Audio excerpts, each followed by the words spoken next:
us down when they all should let us be. We belong to you and me. I believe in you. You know the door to my very soul. You're the light in my deepest, darkest doubt. You're my savior when I fall. And you may not think I care for you when you know down inside that I really do. And it's me you need to show. How deep is your love? Is your love? How deep is your love? I really mean to learn. 'Cause we're living in a world of fools, breaking us down when they all should let us be. We belong to you and me. Na na na na na. Na na na na. Na na na na. Na na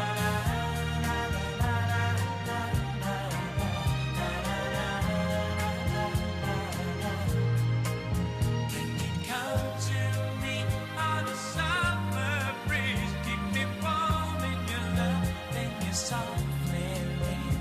When it's me you need to show. How deep is your love? Is your love? How deep is your love? I really need to learn. 'Cause we're living in a world of fools, breaking us down when they all should let us be. We belong to you and me. How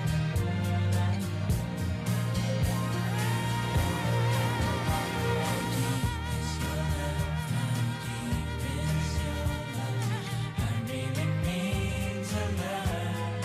'Cause we're living in a world of fools, breaking us down when they all should let us be.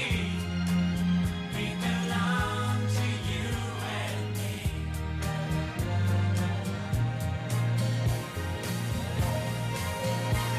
Deep is your love, how deep is your love? I really mean to learn. 'Cause we're living in a world of fools, breaking us down when they all should let us be.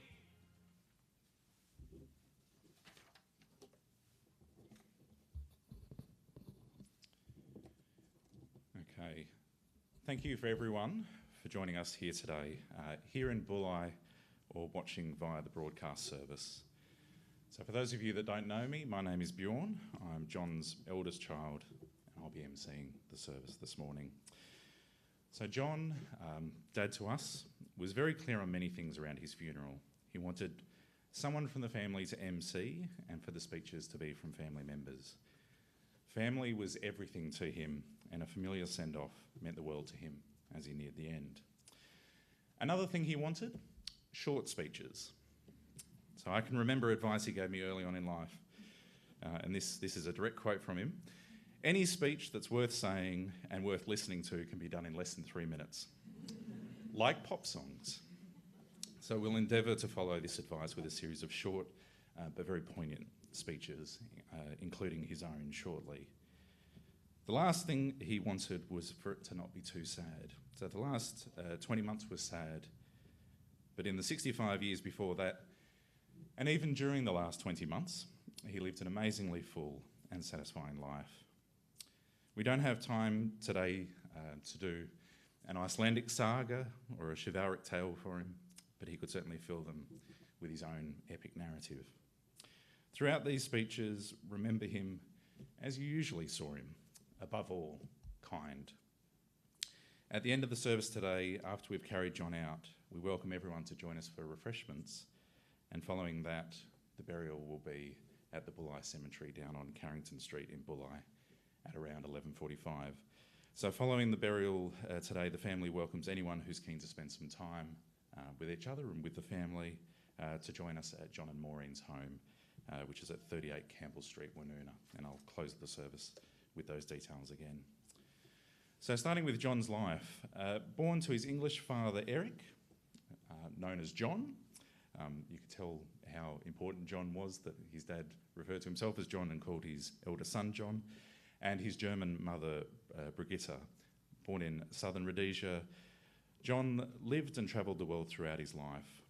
He loved his mother, his father, his brother and his family deeply, and he knew the importance of always staying in touch, even though they were spread out far and wide across the world.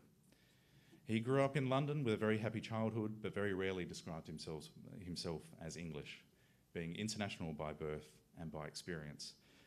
He was proud to have studied in Wales at Swansea University, which was his first of his 4 degrees, and he excelled at this, like everything he put his large mind to. After arriving in Australia, he knew that this was the place for him and always considered himself to be Australian, loving its beautiful environment and its caring and genuine people.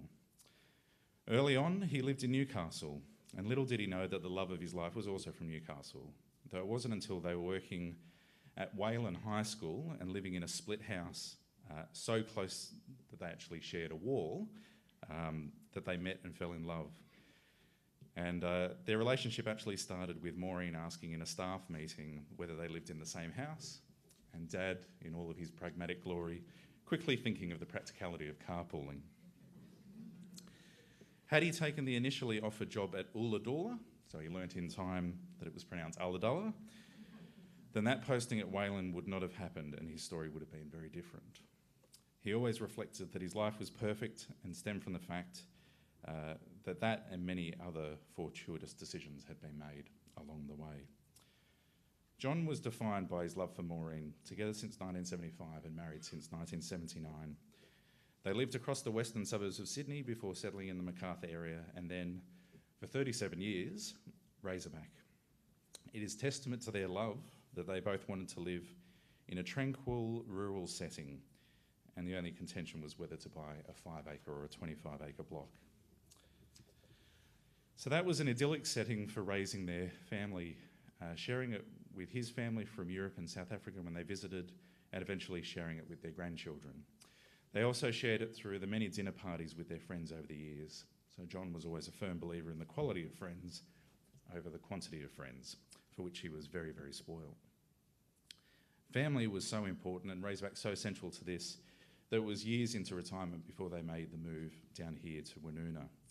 The short time they spent together in Woonona was reminiscent of their many beach holidays with their young family over the years, and he was happy that the family would continue to enjoy Woonona for years to come.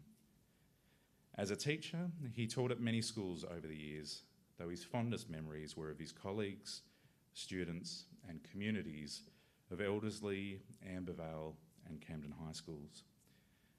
He loved his job, being surrounded by like-minded but also similarly humoured colleagues.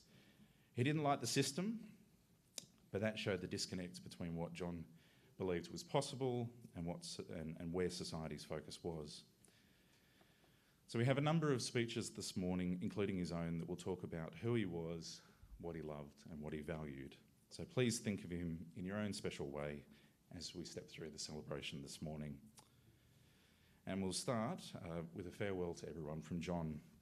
So it will come as no surprise to everyone that knew him and knew how organised he was, that he wrote his own farewell speech last December, being super organised. So we'll listen to that now. Thanks, Shay.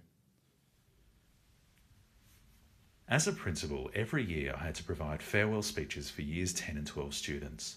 So I thought I'd try this one for me, with a little help from my family. I'm not 100% sure what happens after death, like many of us. Hopefully, I can still see and protect my family and friends in some ways. However, if there is no heaven, I can truthfully say that my life has been lived pretty much in paradise, especially the 43 years I've known my beautiful, wonderful wife, Maureen.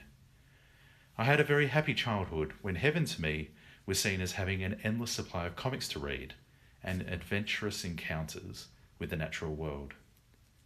In many respects, I've enjoyed a variety of adventures, travelling all of the continents except for Antarctica. What makes Earth a paradise, apart from varied, beautiful, unspoilt environments? It's having a truly magnificent wife and 3 brilliant, supportive, caring children, Bjorn, Callan, and Zoe, who in turn have linked up with Lauren, Kristen, and Greg. Now, I am fortunate in having 3 wonderful grandchildren, William, Heidi, and Elliot. 3 loving, enthusiastic balls of energy. If you only get one shot at life, I've been very blessed with wonderful friends as well as family. The longer I have lived, the less I understand my fellow humans, but I do know there are some truly magnificent people on this blue planet. Amor vincit omnia. Love conquers all. It's true. Love your family above all other things, but also love life and the beautiful green and blue home that most of us have been given. To my family, I say please don't be upset, because you made my reasonably long life so magical in so many magnificent ways, especially my stunningly lovely wife, Maureen. I'm not one for big speeches, so I bid you all a fond farewell and hope your lives are and will be as interesting, satisfying, happy, and wonderful as mine. Adieu, farewell, auf Wiedersehen, goodbye. John, alias Dad and Opa.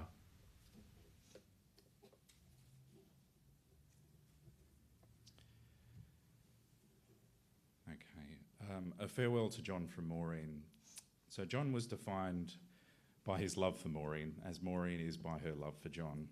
Following John's lead, we'll now hear Maureen's farewell.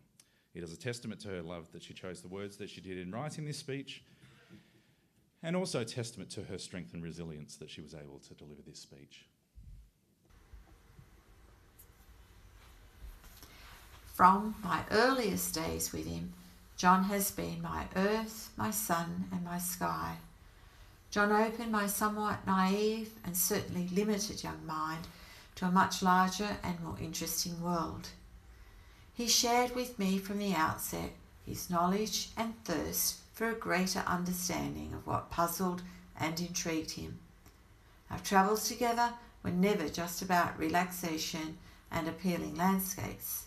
In our younger days, John's brain would somehow turn a canoe trip along the Nepean into a philosophical treatise of society's changing values.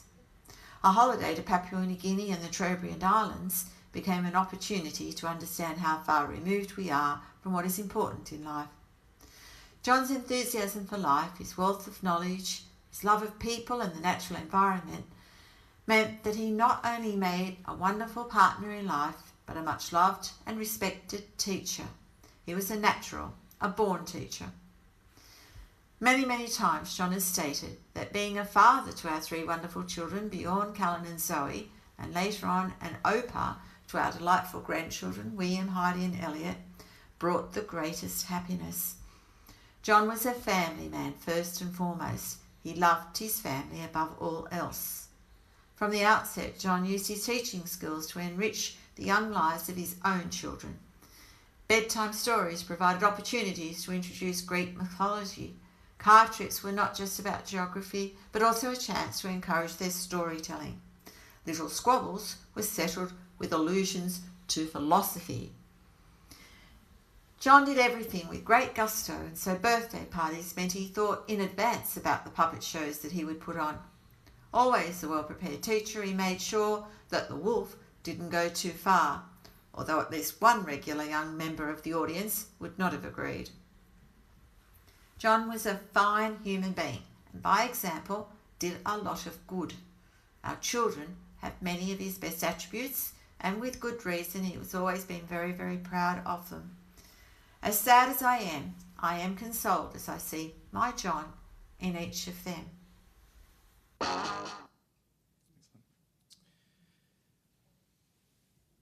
Okay. A farewell to John from Bjorn on behalf of John's loving children and grandchildren. Making a farewell speech is one of the hardest things for so many reasons.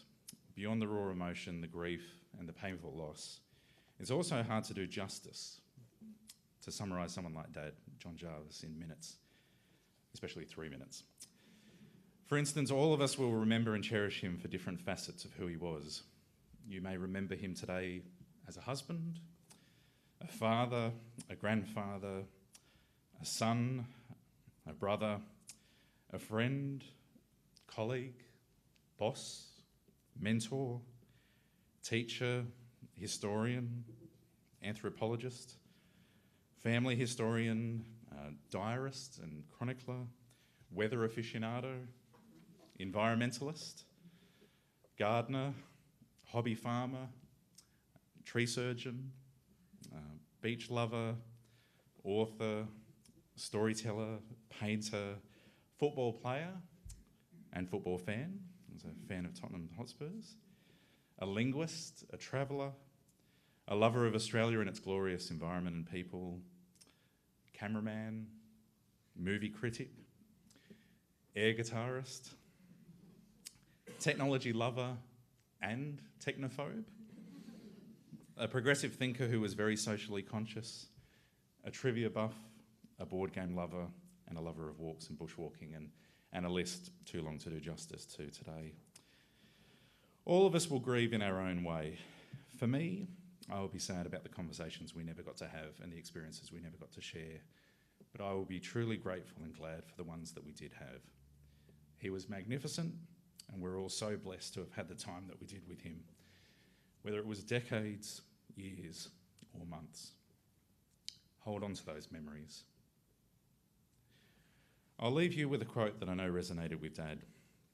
He was a great fan of Roald Dahl, identifying with him on many levels, both as a writer, but also as a philosopher. And this is the quote. "I think probably kindness is my number one attribute in a human being. I'll put it before any of the things like courage or bravery or generosity or anything else."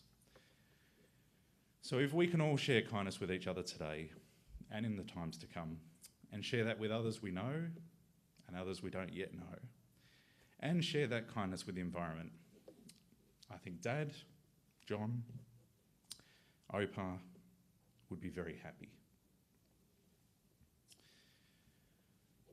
I'll now do a reading from Brigitta, so John's mother, who sadly can't be here today but will be watching from her home in Rieselfeld. So you saw me sending a last-minute email. Today's funeral is being broadcast over the internet and will be recorded. So if there's anyone who couldn't be here today that would like to watch it, they'll have that opportunity. So Brigitta's watching in Rieselfeld in Freiburg, Germany, and her words are, "To the best son in the world." So she's sitting there today surrounded by photos of John from his childhood and their holidays together over the years.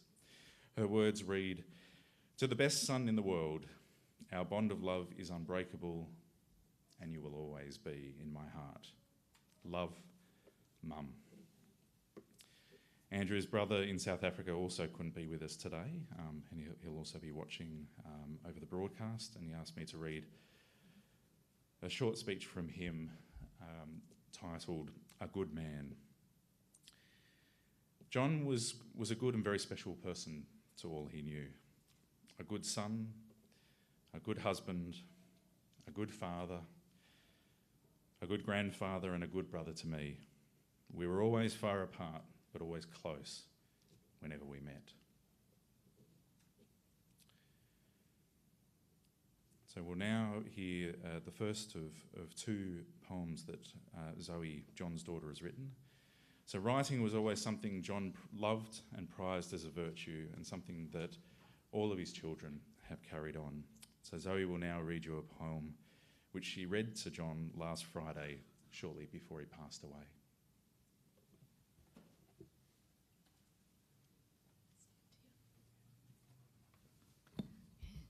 The poem is called "Thank You."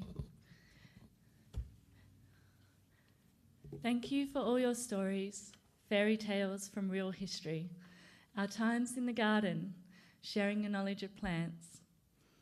Thank you for your interest in nature and trying to live with the earth, your gift of family history, and the inspiration to travel. Thank you for your years of hugs and kisses and the monetary help you gave us, for being a wonderful au pair and looking after little Lupa. Thank you just for being there. I'm so thankful to have known you.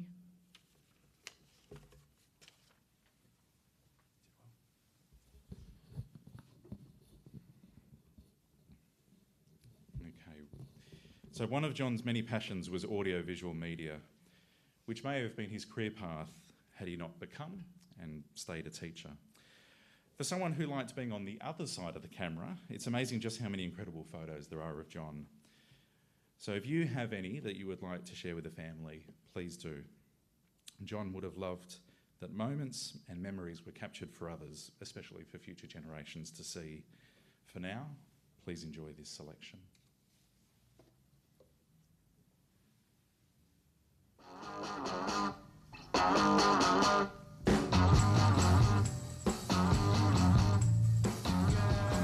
You really got me going. You got me so I don't know what I'm doing.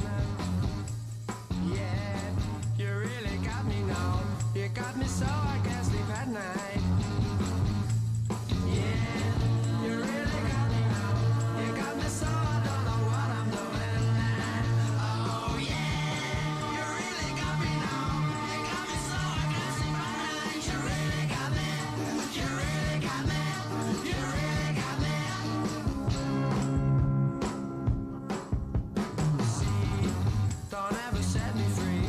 I always wanna be by your side. Girl, you really got me now. You got me so I can't sleep at night. Yeah, you really got me now. You got me so I don't know what I'm doing. Oh yeah, you really got me now. You got me so I can't sleep at night. You really got me. You really got me. You really got me.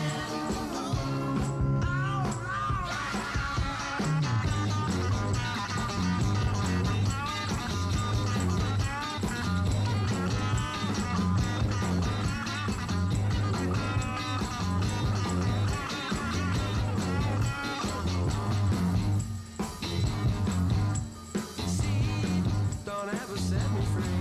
I always wanna be by your side. Girl, you really got me now. You got me so I can't sleep at night. Yeah, you really got me now. You got me so I don't know what I'm doing. Oh yeah, you really got me now. You got me so I can't sleep at night. You really got me.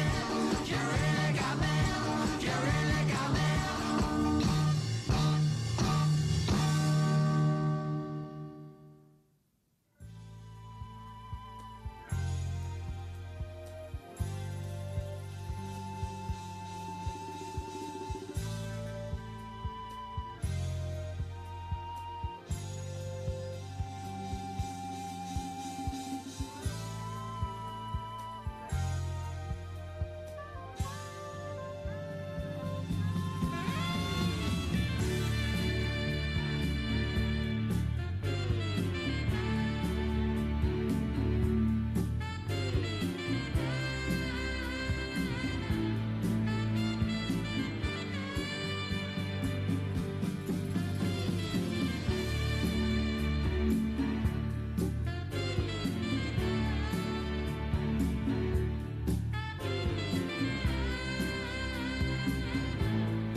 Some things in life are bad, they can really make you mad.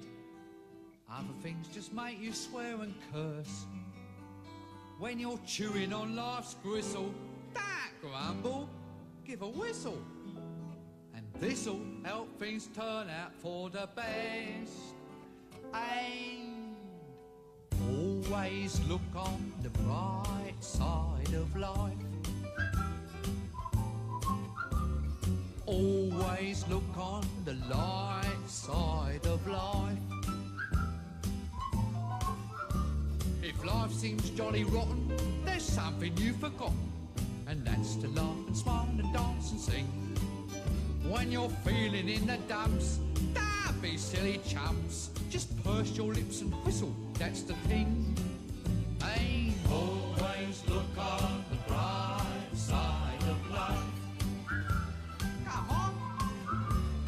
Always look on the bright side of life. For life is quite absurd, and death's the final word. You must always face the curtain with a bow.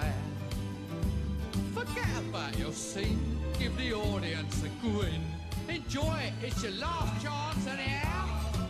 So always look on the bright side of death. Just before you draw your terminal breath. Life's a piece of shit when you look at it. Life's a laugh and death's a joke, it's true. You'll see it's all a show, keep 'em laughing as you go. Just remember that the last laugh is on you. And Always look on the bright side of life. Always look on the right side of life. come on, Brian, cheer up. Always look on the bright side of life. Always look on the bright side of life. Worst things happen at sea, you know. Always look on the bright side. What you got to lose? You know, you come from nothing, you're going back to nothing. What you lost? Nothing. Look on the right side of life. Nothing will come from nothing. You know what I say? Cheer up, you old bugger.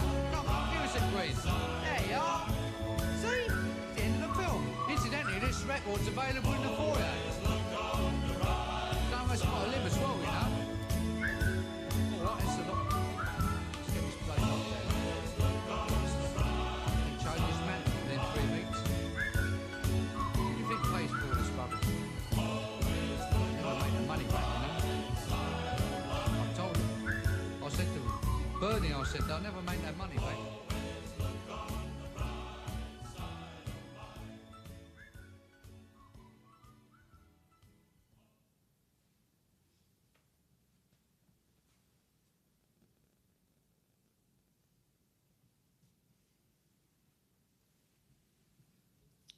And Zoe will now read a second poem written for John last week.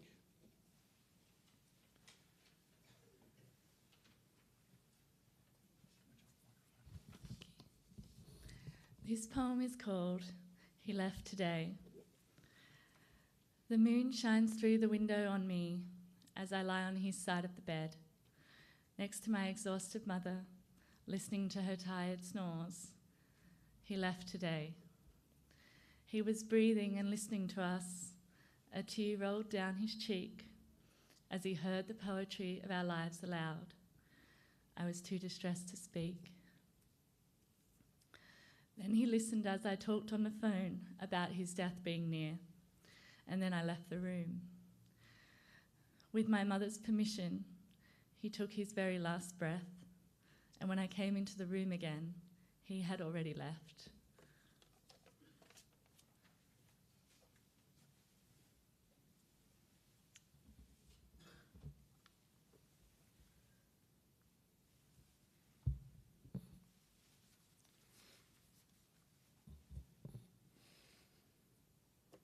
So, John, the author.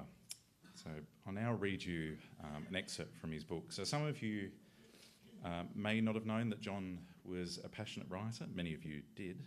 And thanks to his son, Callan, he was a published author with 4 novels under his belt and a 5th, a work in progress. So, I'll now read you a short excerpt from a book he wrote titled A Lion's Tale, which was his 3rd novel about prehistoric man, which gives you a sense of his writing style and also some of his anthropological passion. As food was brought to me, I heard 2 young girls chatting nearby as they split open walnuts they had just gathered. Shamans understand the talk of birds. You mean the squawks and the chirps? Yeah, all those and more, came the reply. So if the shaman they call cave painter can speak to crows, sparrows and thrushes, surely he can find out if they have a thief among them. Yes, he can do that. My mother says so. Then does he also know the language of animals such as frogs, bison and even mammoths? The older girl thought for a while, then resumed cracking the nuts. My mother has not told me, so maybe he can't. He can do most things and is famous for painting pictures of oryx, stags and mammoths on cave walls. Why would he do that? Because he can.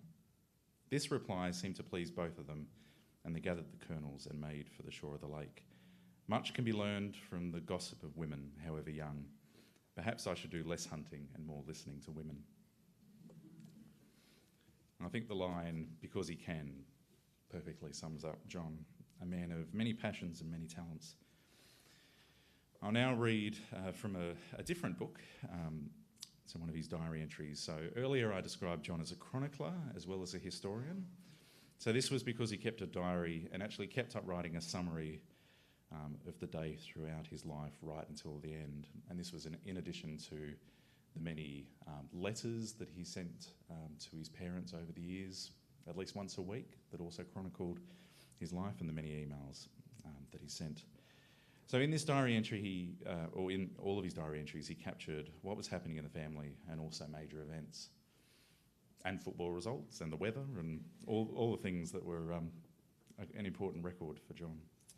But I'll read you one of his entries which is very pertinent to today. So it was on the 25th of April 1988. So in addition to being Anzac Day 30 years ago, it was also the day that John's father passed away, with John noting in his diary, "A sad day as we have lost a great man. He went peacefully and knowing that he was loved by all." Those words of John's perfectly sum up his own passing, which was peaceful on the 21st of September, with the words of his family in his ears. So that brings us to the end of this memorial service. So on behalf of the family, thank you again for all being here today.